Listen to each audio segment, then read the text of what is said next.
Hello students, हम फिर से आ गए हैं आपकी क्लास 12 की बिजनेस स्टडीज के चैप्टर नंबर 2 के साथ। आज हम इस चैप्टर में क्या डिस्कस करने वाले हैं, आपके प्रिंसिपल्स ऑफ मैनेजमेंट। आपने अभी तक जिस तरीके से मैनेजमेंट के बारे में पढ़ा कि मैनेजमेंट हमारे लिए क्यों इंपॉर्टेंट है, किस तरीके से उसका नेचर है, कैसे वो वर्क करता है। अब हम यहाँ पर कुछ प्रिंसिपल्स की बात करेंगे कि प्रिंसिपल्स जिनको हमें फॉलो करना चाहिए। तो उससे पहले सबसे पहले ये जानना बहुत जरूरी है कि प्रिंसिपल्स होते क्या हैं। Principles of management are actually the general guidelines और स्टेटमेंट्स हैं जो हमें फॉलो करने चाहिए ताकि एक स्टैंडर्डाइज्ड वर्क हो और एक सिंपल वे में एक अच्छे तरीके से काम किया जाए, ठीक है। वरना क्या होता है कि जैसे मैनेज करना, डिफरेंट पीपल डिफरेंट तरीके से मैनेज करते हैं, हर कोई अपने तरीके से काम करेगा तो कोऑर्डिनेशन नहीं होगा, काम अच्छे से नहीं होगा। तो यहाँ पर इसलिए हम मानते हैं कि ऐसी कुछ जनरल गाइडलाइंस हैं, कुछ ऐसी हमारी स्टेटमेंट्स हैं जिन्हें हमें फॉलो करना चाहिए अपने डिसीजन मेकिंग के लिए और उसे अपने मैनेजमेंट में अप्लाई करना चाहिए। तो जब हम प्रिंसिपल्स की बात करते हैं, मैनेजमेंट प्रिंसिपल्स की बात करते हैं, यहाँ पर कुछ प्रिंसिपल्स साइंटिफिक मैनेजमेंट की हैं और कुछ प्रिंसिपल्स हमारे एक फेमस पर्सन हेनरी फेयोल ने कुछ अपने प्रिंसिपल्स दिए हैं जो हम कहते हैं 14 प्रिंसिपल्स ऑफ फेयोल्स। उन्हें हम डिस्कस करेंगे वन बाय वन, ठीक है। उससे पहले हम डिस्कस करते हैं कि हमारे फीचर्स क्या है प्रिंसिपल के। फीचर्स की बात करते हैं या फिर इसके नेचर की बात करते हैं तो हमारा प्रिंसिपल्स किस नेचर के होते हैं, कैसे वो वर्क करते हैं। ये हमारी जनरल स्टेटमेंट्स हैं, ट्रूथ्स हैं जिन्हें हम अडैप्ट कर रहे हैं, अडॉप्ट कर रहे हैं अपनी मैनेजमेंट में। तो ये जो स्टेटमेंट्स हैं ये फ्लेक्सिबल होती हैं नेचर में। फ्लेक्सिबल मींस ये चेंज होती रहती हैं, ये हमेशा एक जैसी नहीं रहती, क्योंकि ये हमारे कोई साइंटिफिक प्रिंसिपल नहीं है जो हम कहें कि सेम वे में हमेशा एक ही जगह यूज होगी या एक ही तरीके से यूज होगी।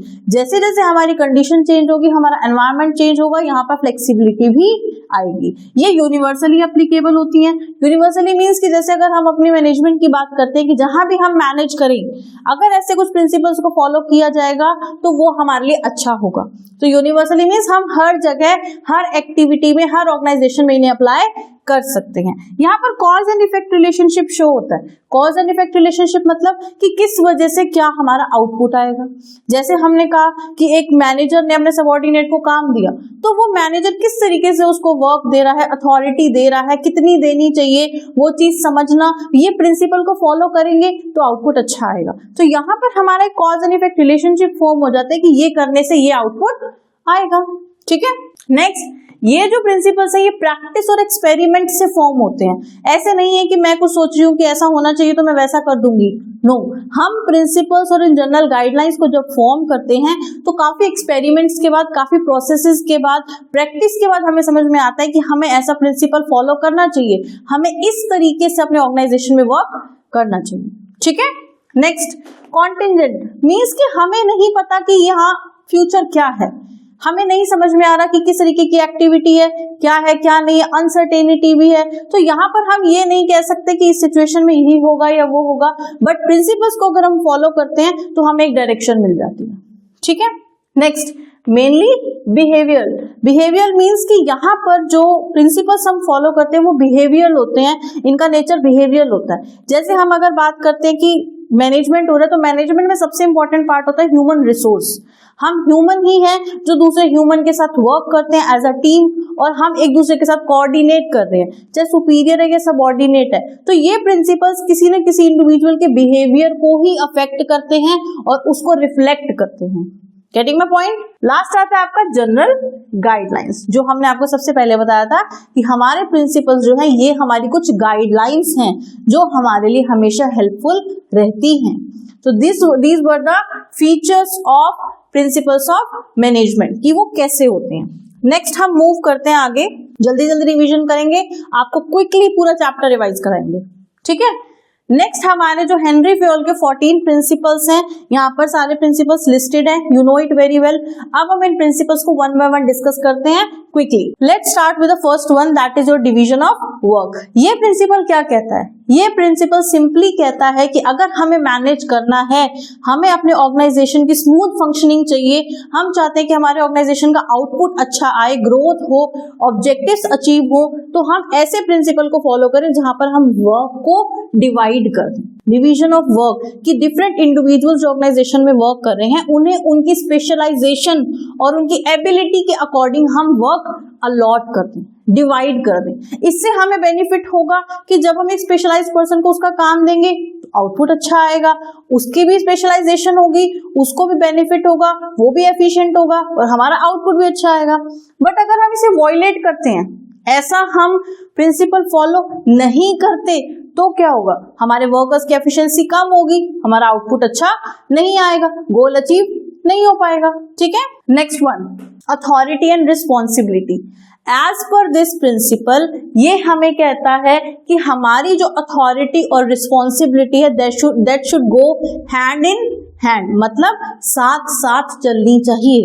हम जब सुपीरियर सबऑर्डिनेट रिलेशनशिप की बात करते हैं, हम जब कहते हैं कि यहाँ पर हमारे सुपीरियर और सबऑर्डिनेट आपस में वर्क कर रहे हैं, तो उनके पास अथॉरिटी और रिस्पॉन्सिबिलिटी साथ साथ जानी चाहिए। अगर आप किसी को कोई काम देते हैं, रिस्पॉन्सिबिलिटी देते हैं कि उसे ये करना है, तो उसको पूरा करने के लिए कुछ अथॉरिटी भी उसके पास होनी चाहिए, चाहे लिमिटेड एक्सटेंट तक हो या जितनी रिक्वायर्ड हो। क्योंकि अगर आप किसी को अथॉरिटी नहीं दोगे तो वो डिसीजन कैसे लेगा और अपनी रिस्पॉन्सिबिलिटी को पूरा नहीं कर पाएगा। Getting my point?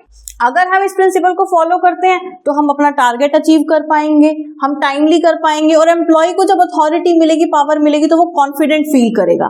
बट अगर नहीं फॉलो करते तो हम क्या करेंगे, हम किसी की अकाउंटेबिलिटी फिक्स नहीं कर सकते कि किसने क्या काम किया, क्या नहीं किया।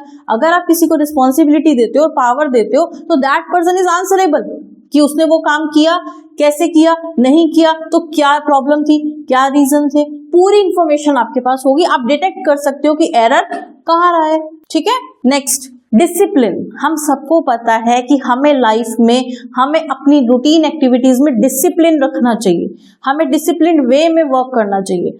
That is also applicable in management. Discipline क्या है, यहाँ पर कुछ ऐसे रूल्स रेगुलेशंस की बात की गई है कि एक ऑर्गेनाइजेशन में अपने अच्छे रूल्स होने चाहिए, एक एग्रीमेंट होना चाहिए, जहां पर एम्प्लॉयर अपने एम्प्लॉय को सारी डिटेल्स मेंशन करता है कि उसे किस तरीके से अपनी एक्टिविटी में इन्वॉल्व रहना है, क्या उससे एक्सपेक्ट किया जाता है, क्या उसका आउटपुट होना चाहिए। एक कंसिस्टेंट एफर्ट होने चाहिए एम्प्लॉय के पार्ट पे कि वो अपने ऑर्गेनाइजेशन को अपना समझे और वहां पर एक तरीके से रूल्स को फॉलो करते हुए, अपने एग्रीमेंट को फॉलो करते हुए वर्क करें। एंड इट्स ऑब्वियस कि अगर हमारे सबऑर्डिनेट अच्छे से काम करेंगे, डिसिप्लिन्ड वे में, एक सिस्टमैटिक वे में सब चीजों को फॉलो करके करेंगे, तो हमारी एफिशिएंसी बढ़ेगी, उस पर्टिकुलर एम्प्लॉय की एफिशिएंसी बढ़ेगी, आउटपुट अच्छा आएगा।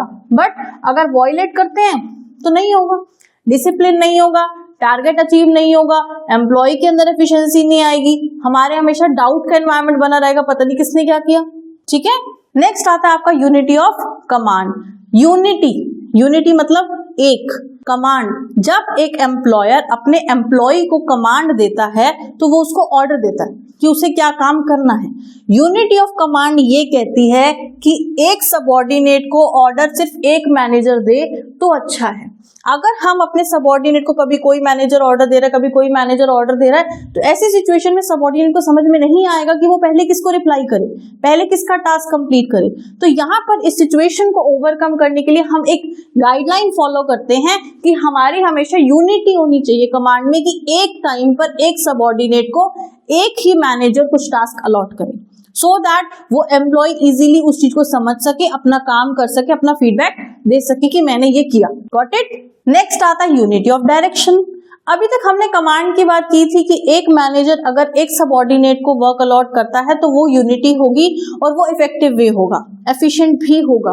अब यूनिटी ऑफ डायरेक्शन की बात करते हैं तो यहाँ पर जब अपना मैनेजर अपने फॉलोअर्स को, अपने सबऑर्डिनेट्स को लेकर के चलता है तो एक डायरेक्शन में चलना है।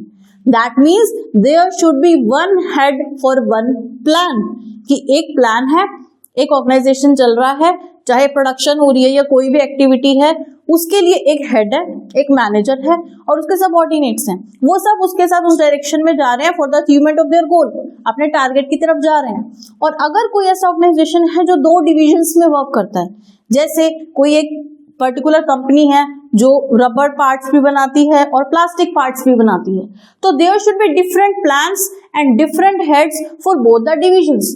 उनकी डायरेक्शन अपनी होगी, इनकी डायरेक्शन अपनी होगी।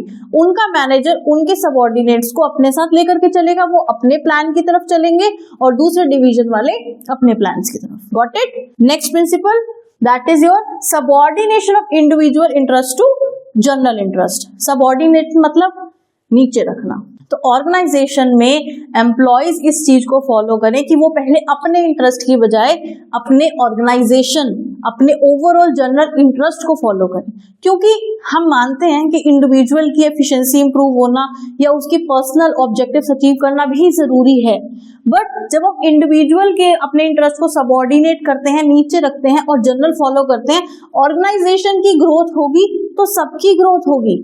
वो पर्टिकुलर इंडिविजुअल जब किसी ऑर्गेनाइजेशन में वर्क कर रहा है तो वो अपनी एक्टिविटीज इस तरीके से करे कि वो पूरे ऑर्गेनाइजेशन के बेनिफिट के लिए वर्क करे, सिर्फ अपने बेनिफिट के लिए नहीं। अगर वो कहीं ऐसी जगह ऑर्डर प्लेस करता है जहां पर उसका बेटा माल सप्लाई करता है, अब वो बेटे से माल ले रहे हैं जो महंगा दे रहा है, उन्हें तो वो बेनिफिट है कि वो अपना ऑर्डर प्लेस कर रहे हैं, उनके सन के पास से ऑर्डर आ रहा है और उसका बेनिफिट भी मिल रहा है क्योंकि पेमेंट उनके सन के पास जा रही है, बट यहाँ पर नुकसान किसका है? उस ऑर्गेनाइजेशन का। तो यहाँ पर एक इंडिविजुअल अपने इंटरेस्ट पे वर्क कर रहा है, ना कि पूरे ऑर्गेनाइजेशन के। तो ये जरूरी है कि अपने इंटरेस्ट को साइड में रख के हमें पहले जनरल इंटरेस्ट पर फोकस करना है। रेम्यूनरेशन ऑफ एम्प्लॉयज, हमारे जब एम्प्लॉयज इतने इफेक्टिवली, इतने अच्छे से हमारे लिए वर्क करते हैं तो हम ये मानते हैं कि हमें अपने एम्प्लॉयज को अच्छा फेयर रेम्यूनरेशन देना चाहिए। मतलब जिस तरीके का उन्होंने टास्क किया है उसके लिए उन्हें उतना ही अच्छा रेम्यूनरेशन, लाइक वेज और सैलरी, जो भी उनकी पर्टिकुलर एक्टिविटी है उसके लिए हम अच्छा पे करें।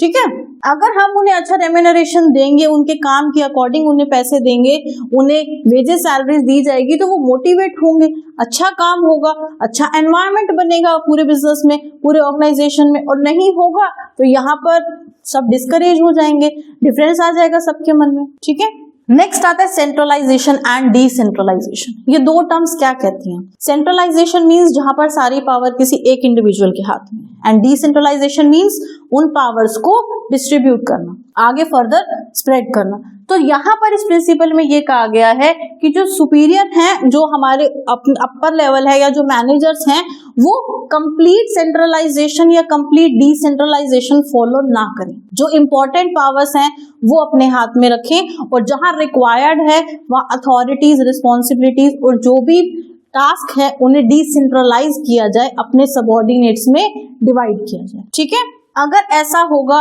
तो बेनिफिट ये है कि सारा वर्कलोड सुपीरियर्स का नहीं होगा, वो वर्क डिवाइड कर पाएंगे, वो डिस्ट्रीब्यूट कर पाएंगे। बट अगर ऐसा नहीं करते, सेंट्रलाइजेशन या डिसेंट्रलाइजेशन नहीं करते, तो क्या होगा? अगर सारा काम खुद करेंगे तो वो भी पॉसिबल नहीं है, और सारा ही डिसेंट्रलाइज करेंगे तो उनकी अपनी क्या इंपॉर्टेंस रह जाएगी। तो instead of having complete centralisation and decentralisation, जहां जितना रिक्वायर्ड है उतनी पावर्स को आगे डिस्ट्रीब्यूट किया जाए। ठीक है, स्केलर चेन। स्केलर चेन क्या कहती है?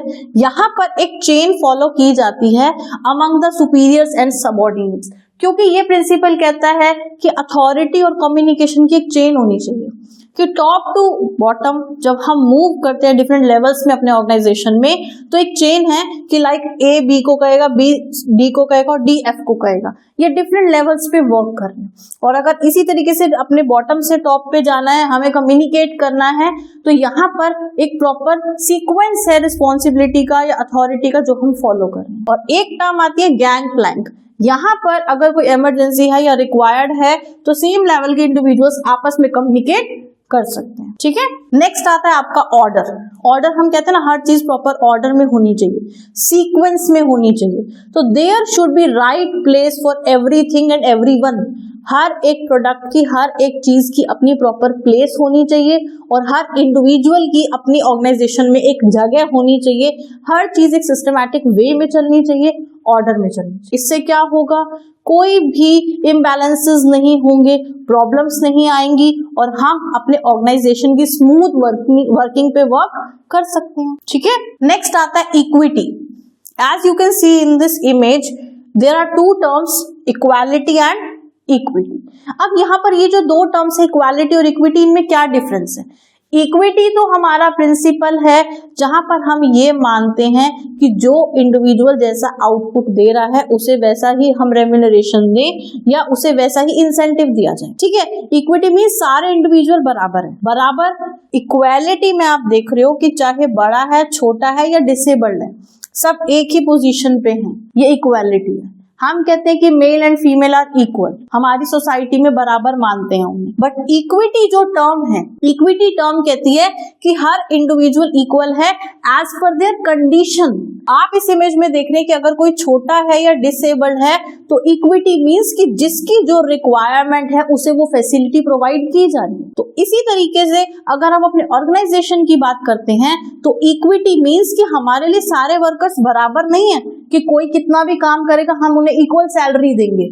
नो, इक्विटी मींस जो इंडिविजुअल जितना आउटपुट देगा उसके आउटपुट और उसके वर्क के अकॉर्डिंग हम उन्हें रेम्यूनरेशन दे रहे हैं या फिर प्रमोशन दे रहे हैं या कोई और इंसेंटिव दे, तो उन्हें ट्रीटमेंट उनके आउटपुट और उनके वर्क के अकॉर्डिंग दिया जाए, दैट विल बी इक्विटी। ठीक है, इससे क्या होगा, एम्प्लॉयज के अंदर एक फीलिंग ऑफ डेडिकेशन आएगी कि हम अच्छा काम करेंगे तो हमें अच्छा आउटपुट मिलेगा, हमें अच्छा रेम्यूनरेशन मिलेगा।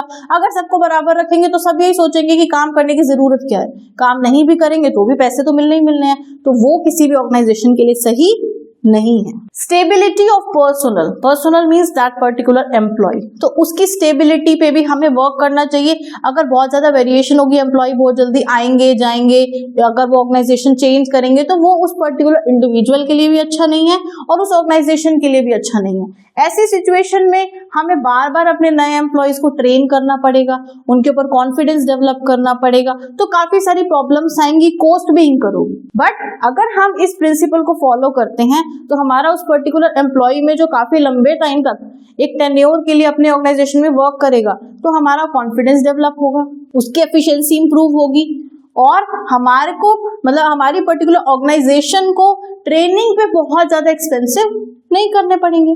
ठीक है, नेक्स्ट इज इनिशिएटिव ये कहता है कि जो एम्प्लॉय हैं हमें उन्हें इक्वल अपॉर्चुनिटी देनी चाहिए कि वो भी डिसीजन मेकिंग में कहीं इंपॉर्टेंट रोल प्ले करें, उनका भी कुछ इनिशिएटिव हो, इससे वो थोड़े से मोटिवेट होंगे, उनकी सेंस ऑफ अटैचमेंट होगी, थिंकिंग पावर इंप्रूव होगी, उनकी ग्रोथ होगी।